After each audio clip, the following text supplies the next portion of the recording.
આગળ વાત કરીએ તો સાબરકાંઠામાં ભાજપ શાસિત વડાલી પાલિકાના પૂર્વ ઉપપ્રમુખ અને બાંધકામ સમિતિના ચેરમેનને દૂર કરવાનો આદેશ આપવામાં આવ્યો છે। તેમને પ્રધાનમંત્રી આવાસ યોજનાનો ખોટો લાભ લેવા બદલ દૂર કરવા આદેશ કરાયો છે। પાલિકાના પૂર્વ ઉપપ્રમુખ જીતુભાઈ નાથાભાઈ પટેલ અને બાંધકામ સમિતિના ચેરમેન નારાયણ ડાહ્યાભાઈ સગરને દૂર કરવા આદેશ આપવામાં આવ્યો છે। બંને સદસ્યને દૂર કરીને 7 દિવસમાં પ્રાદેશિક કમિશનર કચેરી અહેવાલ રજૂ કરવા તાકીદ કરાઈ છે।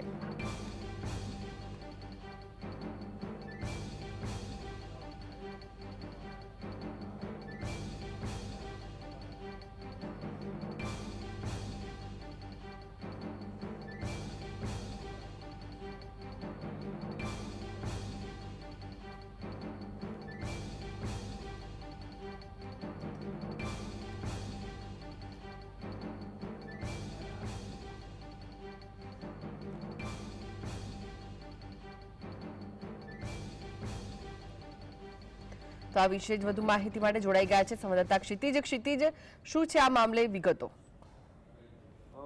સાબરકાંઠા જિલ્લાના વડાલી નગરપાલિકાના પૂર્વ ઉપપ્રમુખ અને બાંધકામ સમિતિના ચેરમેને ખોટી રીતે પ્રધાનમંત્રી આવાસ યોજનાનો ખોટો લાભ લેતા તે લોકોને સસ્પેન્ડ કરાયા છે। નોંધનીય છે કે આ મામલો છેલ્લા 1.5 વર્ષથી ચાલુ હતો। આ બંને સદસ્યો પાલિકાના પૂર્વ પ્રમુખ ઉપપ્રમુખ જીતુભાઈ નાથાભાઈ પટેલ અને બાંધકામ સમિતિના ચેરમેન નારાયણભાઈ ડાહ્યાભાઈ સગરે ખોટી રીતે પ્રધાનમંત્રી આવાસ યોજનાના લાભ લીધા હતા, હપ્તા પણ લીધા હતા અને આ બાબતે રજૂઆત કરતા નગરપાલિકા દ્વારા કોઈ કાર્યવાહી કરવામાં આવી ન હતી। ત્યારે જાગૃત નાગરિક દ્વારા આ સમગ્ર મામલે ગ્રાહક સુરક્ષામાં ફરિયાદ કરવામાં આવી હતી અને ત્યારબાદ માહિતી કમિશનરમાં પણ ફરિયાદ કરવામાં આવી હતી। છેલ્લે નગરપાલિકાના પ્રાદેશિક કમિશનર કચેરીમાં આ ફરિયાદ કરાતા પગલું લેવાયું છે અને 7 દિવસમાં બંને સદસ્યોને દૂર કરી અને પ્રાદેશિક કમિશનર કચેરીએ રિપોર્ટ રજૂ કરવા માટેના પણ આદેશ આપવામાં આવ્યા છે।